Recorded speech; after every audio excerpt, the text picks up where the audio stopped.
Sahabat Shalom, Bapak Ibu Saudara yang terkasih, Bapak Yahweh memberkati saudara. Pagi ini saya akan menyampaikan satu materi yang saya beri tema jangan meremehkan siksa neraka. Saya akan bacakan terlebih dahulu ayatnya di dalam kitab Matius pasal 23 ayat 33, demikian bunyinya. Hai ular-ular, hai keturunan ular beludak, bagaimana kamu dapat meluputkan diri dari hukuman neraka? Nah, ini yang bicara adalah Yeshua HaMashiach. Bapak Ibu yang terkasih, saya bahkan mengatakan inilah ucapan Yeshua yang paling keras terhadap tokoh-tokoh agama. Lalu yang perlu kita pertanyakan adalah bagaimanakah neraka itu sebenarnya? Saya sudah kumpulkan beberapa pendapat dari banyak orang tentang neraka. Nah, di sini ada beberapa. Yang pertama adalah neraka itu tempat berkumpulnya para artis-artis cantik yang berdosa. Jadi kita nggak masalah masuk neraka, nggak masalah. Nanti di sana kita kumpul dengan artis-artis cantik yang mereka melakukan dosa. Itu yang pertama. Ada pendapat orang lain lagi yang mengatakan neraka adalah tempat yang tiada hukum, sehingga kita bebas melakukan dosa di sana tanpa ada hambatan agama manapun juga. Jadi kalau saudara pergi ke surga, saudara akan melihat Tuhan, akan melihat pemandangan indah, tapi berbeda dengan ke neraka. Kalau di neraka kita bisa melakukan apa saja tanpa ada yang menghambat dari sisi agama manapun. Nah, ini adalah pendapat yang kedua. Pendapat yang ketiga mengatakan neraka adalah tempat penyiksaan setan-setan kepada manusia. Nah, ini yang banyak dimunculkan oleh setan itu sendiri dalam berbagai macam agama. Ada orang yang disetrika, setrikanya cap jago lagi. Ada yang dipotong lidahnya, ada yang digoreng. Kalau digoreng terus yang makan siapa? Terus nanti ketika orang dipotong lidahnya, sakit kan, teriak-teriak, nanti muncul lagi. Kalau seperti itu, kita pikir secara hukum logika, berarti masih ada penciptaan. Ada yang ditusuk dari ujung pantat sampai ke kepala, karena dikatakan dia melakukan perzinahan. Jadi kayak babi guling begitu Bapak Ibu. Ya.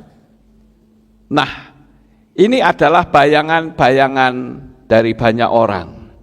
Ada juga yang mengatakan neraka itu hanyalah bayangan manusia untuk menakut-nakuti agar manusia itu hidupnya tidak ngaco. Walau sebenarnya neraka itu tidak pernah ada, dan neraka itu hanyalah rekayasa agama saja. Ada juga yang mengatakan bahwa neraka itu hanya simbol sebagai alat kontrol sosial dan hanya mitologi atau cerita isapan jempol belaka. Nah, Bapak Ibu yang terkasih, sekarang tentu kita sebagai orang percaya perlu tahu neraka itu sebetulnya apa. Karena ada orang yang mengatakan pengen tahu neraka, gampang. Kalau kamu tidak punya uang, itu neraka namanya. Ada yang berkata begitu. Tapi sebetulnya neraka itu seperti apa yang tertulis di dalam kitab suci? Kenapa Yesua memberitahu agar supaya kita berhati-hati agar tidak masuk neraka? Ada juga yang mengatakan bagaimana mungkin Tuhan yang katanya maha kasih, dia menciptakan neraka. Nah kalau ini gampang sekali menjawabnya. Ya kalau orang berdosa masuk ke Syamaim atau ke surga, apa dia tidak tersiksa melebihi di neraka? Karena orang berdosa pasti akan terbakar jikalau berdekatan dengan kemuliaan Bapa Yahweh.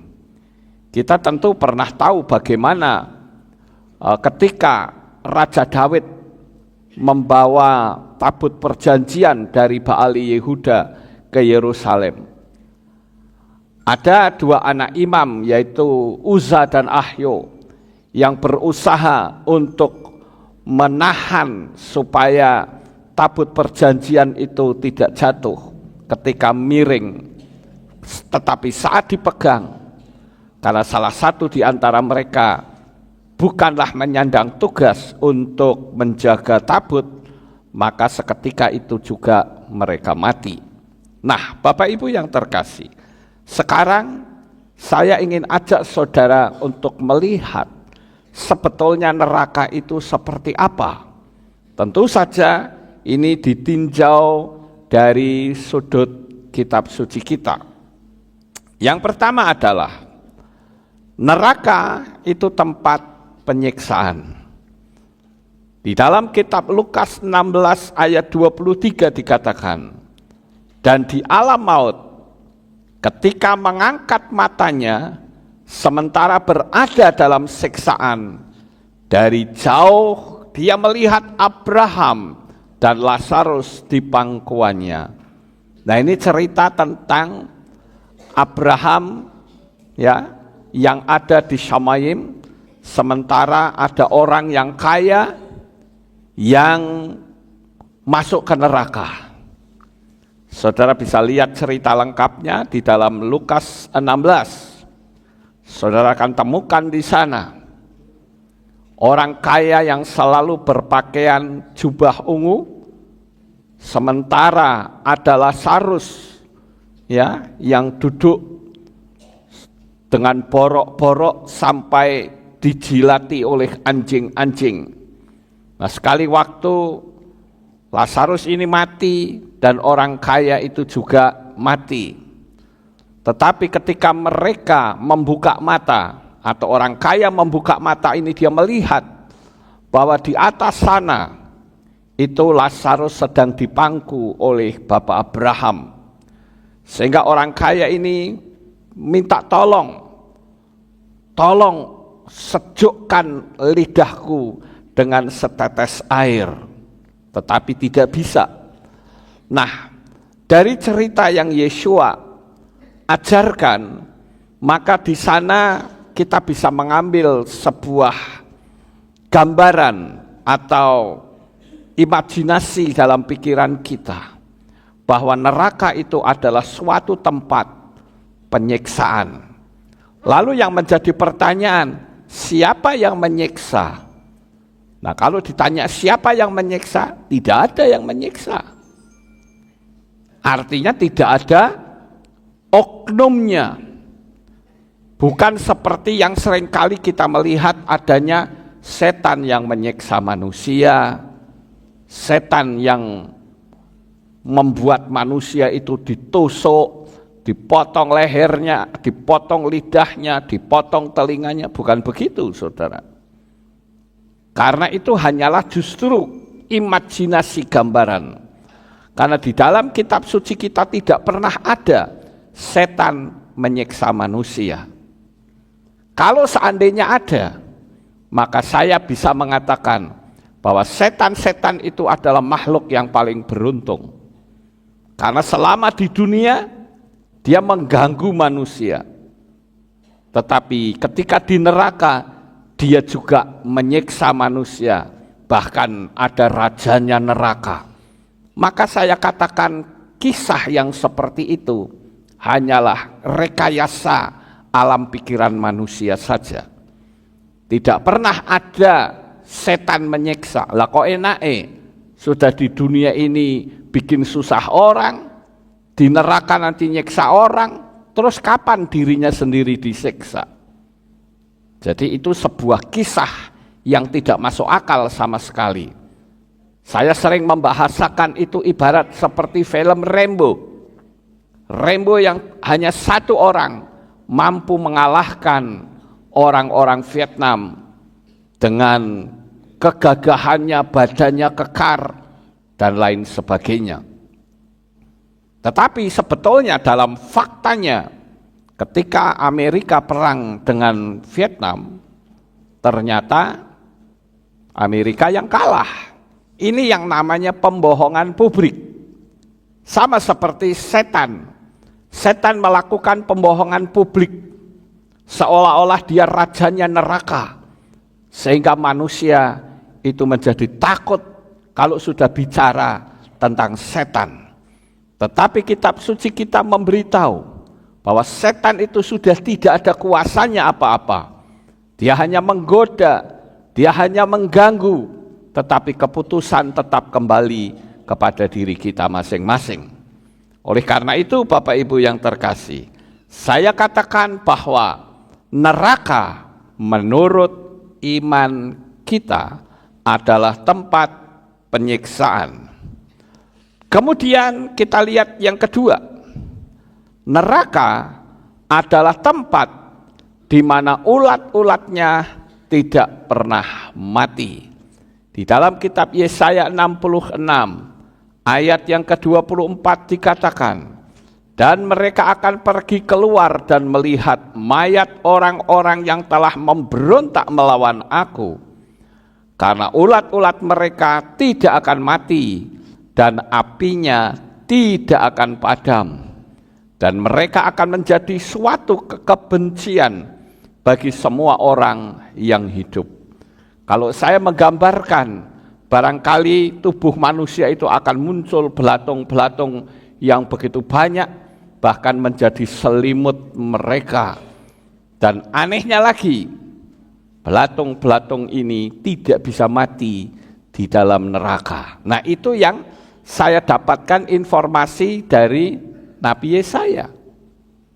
Jadi bukan kata saya, saudara, tetapi apa yang saya dapatkan informasi yang tentunya Yesaya ini mendapatkan ilham roh untuk memberitahukan bagaimana kondisi di neraka itu. Ini adalah yang kedua. Kemudian yang ketiga, di dalam kitab Gilyahna atau Wahyu pasal 20 ayat 15 dikatakan bahwa neraka itu tidak lain adalah lautan api. Kalau saudara melihat ada rumah kebakaran baru satu rumah saja, itu ngeri sekali, saudara. Apalagi sepanjang kita melihat di sana sini adalah api belaka. Gilyahna 20 ayat 15 dikatakan, dan jika seseorang tidak didapati tertulis di dalam kitab kehidupan itu, ia dilemparkan ke dalam lautan api. Jadi bayangan saya adalah ketika seseorang mati, saat dia membuka mata, ternyata dia mendapati adanya lautan api di mana-mana, sepanjang mata memandang, isinya hanya api. Saudara mau lihat kiri, kanan, muka, belakang, semua api. Jadi saya bayangkan betapa mengerikannya kondisi di sana. Dan panasnya itu betul-betul nyata. Jadi sepanjang mata memandang hanya api. Saya pernah sekali waktu naik pesawat ke Amerika.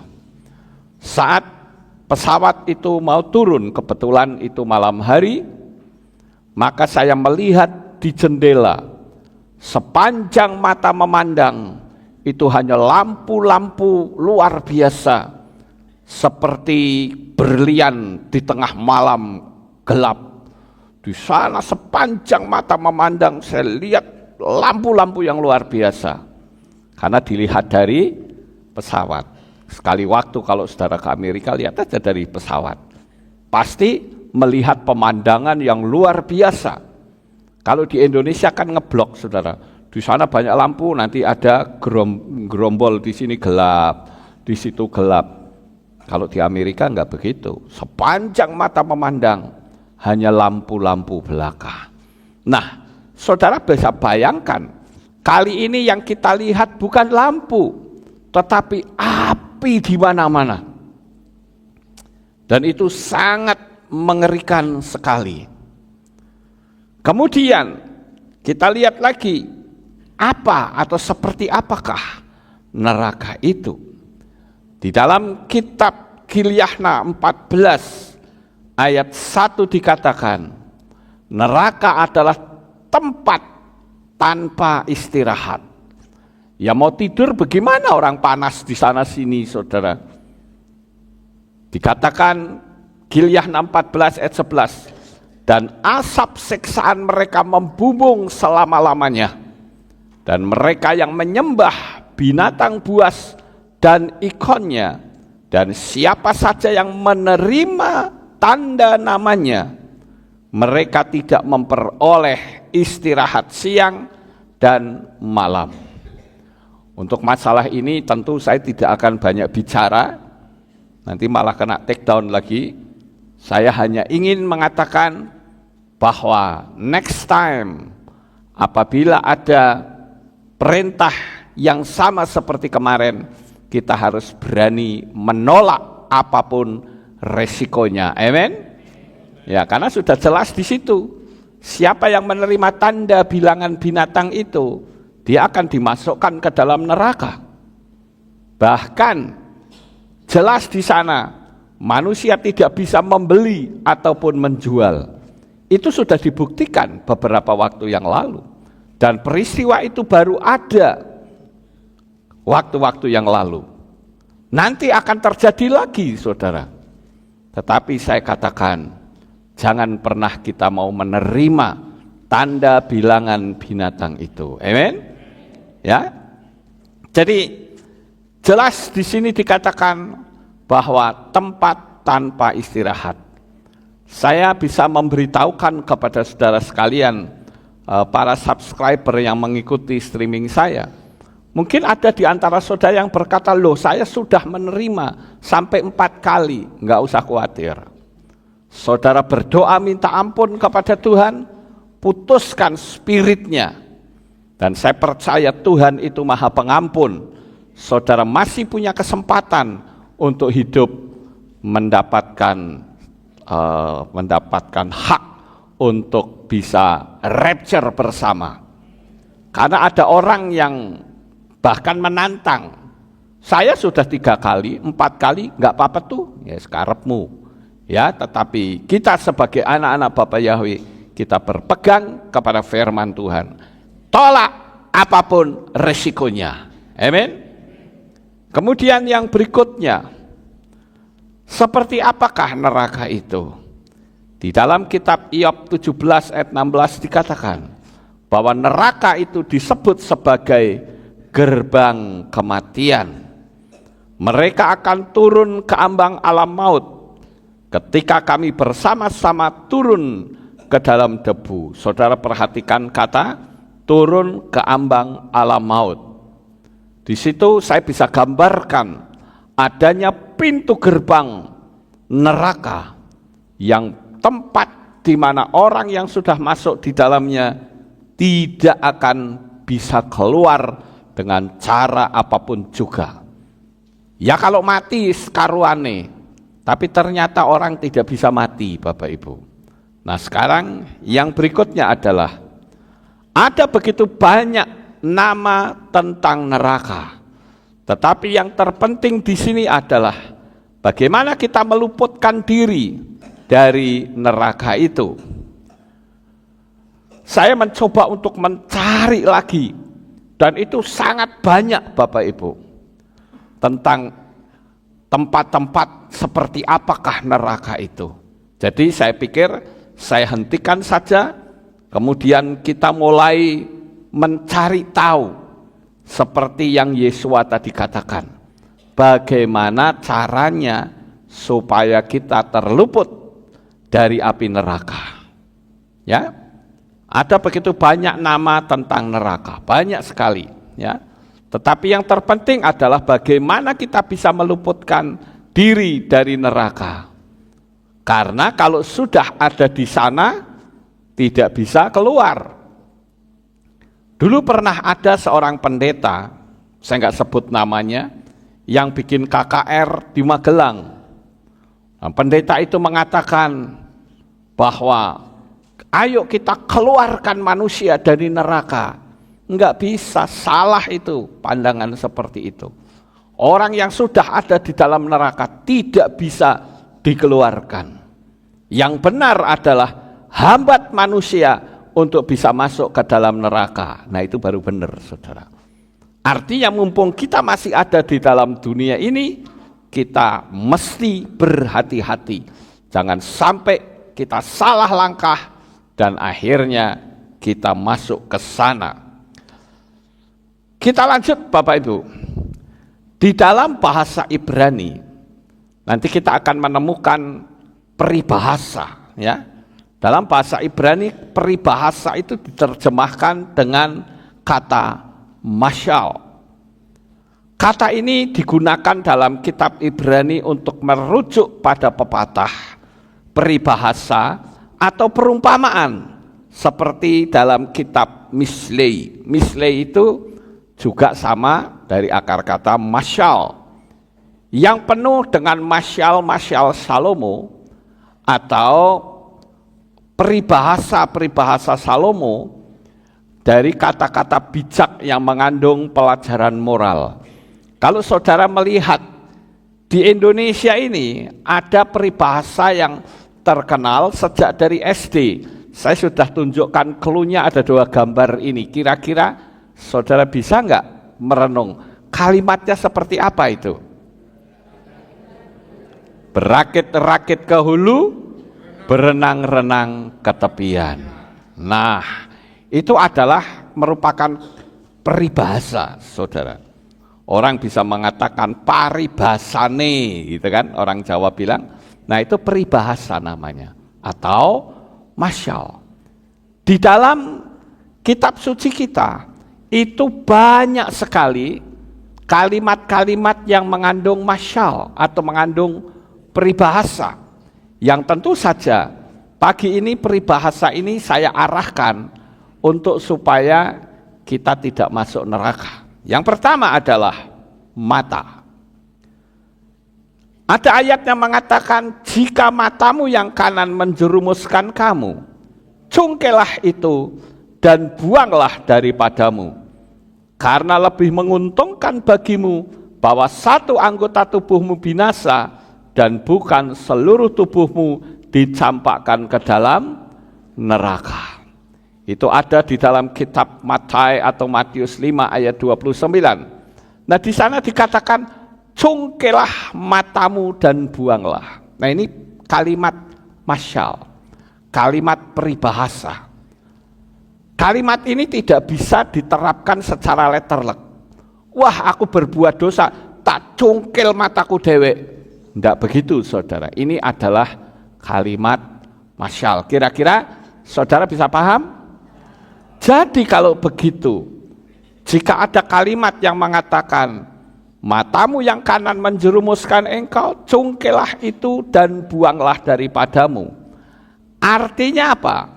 Artinya adalah ketika mata kita membawa kita masuk dalam dosa, lebih baik menyingkir. Lebih baik mata saudara ditutup dan menghindar dari pandangan yang membuat saudara berdosa. Itu artinya saudara. Bukan secara letterlek, kemudian wah mataku sudah berbuat dosa tak congkel sendiri. Bukan itu. Itu hanyalah sebuah masyal atau peribahasa. Sampai di sini saudara paham? Jadi artinya mata kita itu bisa membawa kita masuk dalam dosa. Tentu kalau saya terangkan mata yang membawa masuk dalam dosa itu akan sangat banyak sekali.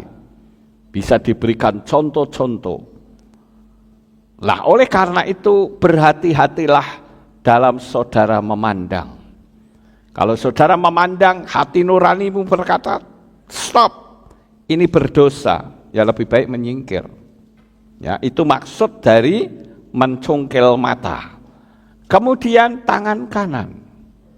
Ternyata tangan kita pun bisa membawa kita masuk ke dalam dosa. Ini saya lupa nulis ayatnya, ya, tetapi teks ayat itu berbunyi, dan jika tanganmu menjerumuskan engkau, potonglah itu dan buanglah daripadamu, karena lebih menguntungkan bagimu satu dari anggota tubuhmu binasa dan bukan seluruh tubuhmu dicampakkan ke dalam neraka. Tangan itu juga bisa membawa manusia masuk ke dalam neraka. Nah ini juga kalimat masyal. Bukan berarti kalau tangan kita mencuri lalu tangan kita dipotong. Bukan begitu, itu penerapan secara letterleks. Seperti agama seberang. Saya pernah melihat ada seorang anak umur 5 tahun, karena dia kedapatan mencuri, anak itu tangannya dilindaskan mobil, saudara. Sampai remuk sama sekali. Katanya kitab suci menulis seperti itu. Nah ini yang orang tidak ngerti. Taunya secara letterleks, padahal itu adalah kalimat peribahasa atau masyal. Artinya adalah ketika tangan kita membawa kita jatuh dalam dosa, ya lebih baik jangan. Kita mau melakukan korupsi, kalau korupsi ini ya nggak apa-apa lah, nggak ada orang tahu ini. Nah itu artinya tangan yang akan membawa manusia ke dalam dosa. Lalu apakah itu harus dipotong? Tidak, artinya kita harus menghindar dan berhati-hatilah saudara. Karena tangan kita itu pun bisa membawa manusia jatuh di dalam dosa. Kemudian apalagi yang dicatat oleh kitab suci yang disampaikan oleh Yeshua, yaitu kaki. Dan jika kakimu menjerumuskan engkau, potonglah itu. Adalah lebih baik bagi engkau timpang masuk ke dalam kehidupan daripada memiliki 2 kaki dilemparkan ke neraka, ke api yang tak terpadamkan. Markus 9 ayat 45. Artinya ketika kaki kita mau melangkah menuju pada hal-hal yang jahat, potonglah itu. Kata potong itu bukan wah benar-benar potong, bukan itu. Sekali lagi kita harus ngerti tentang bahasa-bahasa yang ada dalam kitab suci kita. Karena kalau kita tidak mengerti, kita akan ngawur Bapak Ibu. Ya, seperti contoh, jangan membuat bagimu patung yang menyerupai apapun yang ada di atas maupun yang di bumi. Hanya titik sampai di situ, wah semua patung diberantakan, dihancur-hancurkan. Mau patung orang mancing kek, mau patung ini itu dihancur leburkan. Nah ini orang yang pandangannya sempit. Sekarang yang menjadi pertanyaan saya, apa bedanya antara patung dengan foto? Bedanya apa? Bedanya gampang, kalau foto itu 2 dimensi, kalau patung itu 3 dimensi. Dan saya mengatakan ya, karena masih banyak orang yang belum ngerti tentang masalah patung ini. Sehingga dengan ekstrimnya semua patung diremukkan, dihancurkan.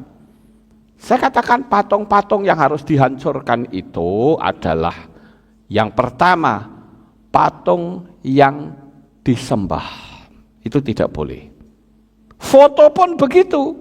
Sekalipun 2 dimensi kalau disembah ya tidak boleh.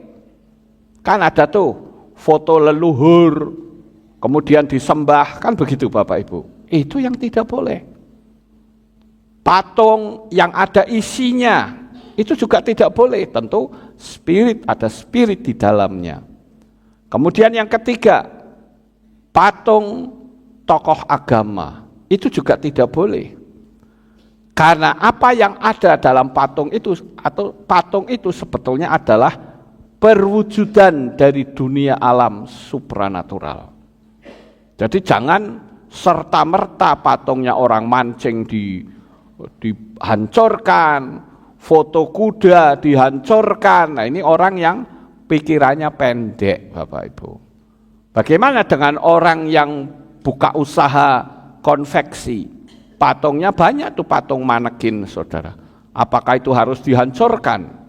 Ya tentu tidak. Ya, makanya kalau kita membaca kitab suci, itu dijabarkan dengan benar. Jangan buruk asal-asalan ngawur, tapi merasa dirinya benar, kita akan diketawain orang. Kenapa saya katakan patung itu tidak perlu dihancurkan, kecuali kategori yang tadi saya sebut. Saya ke Israel itu sudah 8 kali, saudara.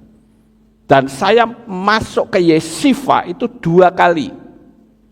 Dan di Yeshiva itu ada 2 patung besar, yaitu patung Kohen dan patung Kohen Gadol, atau imam dan imam besar. Ada 2 patung gede-gede setinggi saya. Kalau memang itu tidak boleh, ngapain ada patung di situ? Ya, itu hanya prototype bahwa itu adalah gambaran, oh imam besar itu pakaiannya kayak gitu. Oh imam biasa itu seperti itu, ada gambarannya. Ya, jadi tidak serta-merta dihancurkan. Demikian juga dengan yang tadi kita lihat, yaitu kaki. Kaki akan bisa membawa kita masuk ke dalam dosa. Kemudian yang berikutnya yaitu lidah.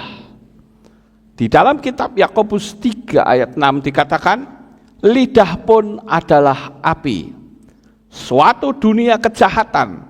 Lidah ditempatkan sedemikian rupa di antara anggota tubuh kita, sehingga menodai seluruh tubuh dan membakar rangkaian kehidupan, sementara ia sendiri akan dibakar oleh api neraka. Hati-hati bagi saudara yang suka gosip, itulah dosa lidah. Hati-hati bagi saudara yang orang Jawa bilang itu tombak cucuan. Tahu tombak cucuan? Tukang ngedu saudara ya. Tukang ngadu. Ini si A sama si B diadu sampai ribut. Nah itu dosa lidah. Kemudian dosa lidah ini adalah dosa yang mengutuki sesamanya. Itu dosa lidah. Tetapi dengan lidah yang sama, kita bisa menciptakan mujizat. Oleh karena itu, kita harus ngerti penempatan ayat itu seperti apa. Jangan dumeh, wah lidah kita ini adalah sesuatu dunia kejahatan, potong saja lidahnya. Ya kalau saudara potong lidahnya ya nggak bisa nyanyi dong, nggak bisa memuji Bapa Yahweh. Jadi kita mesti ngerti penempatannya. Nah, oleh karena itu Bapak Ibu, saya katakan dari apa yang saya sampaikan, yang pertama, neraka itu betul-betul ada. Amin. Dan yang kedua, kita harus berusaha menghindari diri dari perbuatan-perbuatan yang membawa kita masuk ke dalam neraka. Jadi berhati-hatilah, karena yang cerita itu adalah Yesua dan para nabi yang membuktikan bahwa apa yang dia lihat di dalam dunia yang tidak kasat mata itu betul-betul ada. Sukses besar untuk saudara. Bapak Yahweh memberkati. Haleluya. Kita tunduk kepala, kita berdoa. Kami mengucapkan terima kasih dan syukur kepadamu ya Bapa. Pagi hari ini kami bersama-sama telah mendengarkan renungan firman-Mu.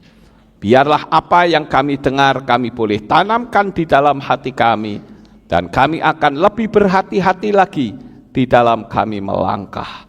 Terima kasih Bapa, di dalam nama Adonai Yeshua HaMashiach kami sudah berdoa. Amin. Haleluya. Ada pengumuman? Tidak ada pengumuman, kita akan akhiri kebaktian kita. Mari kita bangkit berdiri, kita tutup dalam doa. Terima kasih Bapak Yahweh, selesai sudah ibadah kami. Dari awal, pertengahan, sampai pada akhirnya. Sebentar lagi kami semua akan pulang ke rumah kami masing-masing. Jaga lindungi peliharakan kami sampai di rumah dengan selamat. Pertemukan kembali pada jam-jam ibadah mendatang di dalam ikatan tali kasih-Mu. Terima kasih Bapa, inilah doa syukur yang kami naikkan. Di dalam nama Adonai Yeshua HaMashiach, kami sudah berdoa dan mengucap syukur. Mari kita angkat tangan kita dan kita akan menerima birkat Kohanim. Haleluya. Yevarecheka Yahweh wa yishmereka.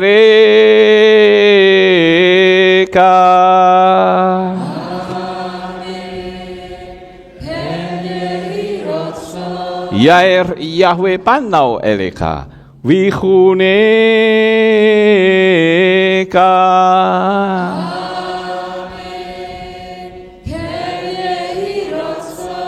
Yesa Yahweh panau eleka wa yashem leka shalom.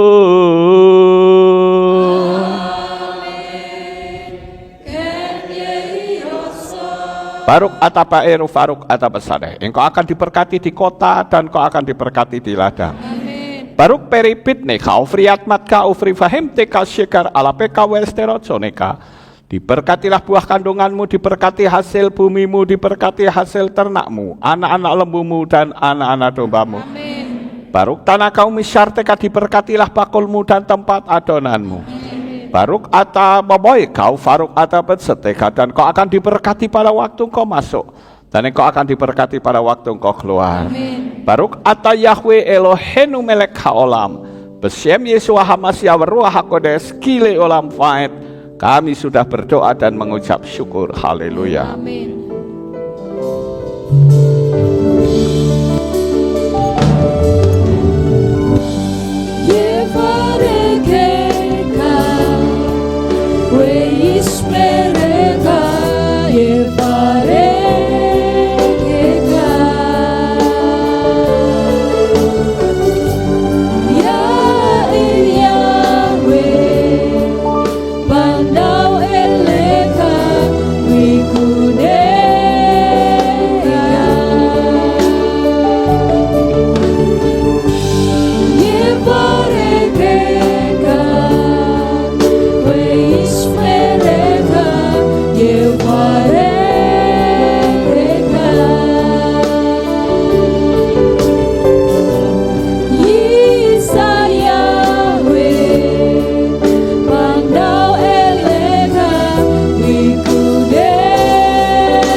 Selamat pulang Bapak yang berkati kita semuanya. Amin. Kolahani syamate haleluya. Saudara sekalian, dalam ibadah bersama kami di Kehilat Alef Tau Magelang. Doa saya Bapa Yahweh memberkati dengan kesehatan yang sempurna, damai sejahtera dan berkat materi yang semakin melimpah. Kami menunggu kembali kehadiran Bapak Ibu Saudara sekalian pada jam yang tersedia. Hari Sabat jam 5 pagi, hari Minggu jam 6 pagi, hari Rabu jam 6 sore. Siap sedialah sebagai mempelai Hamashiach untuk menyambut kehadiran mempelai pria kita, yaitu Adonai Yeshua HaMashiach di awan-awan yang permai.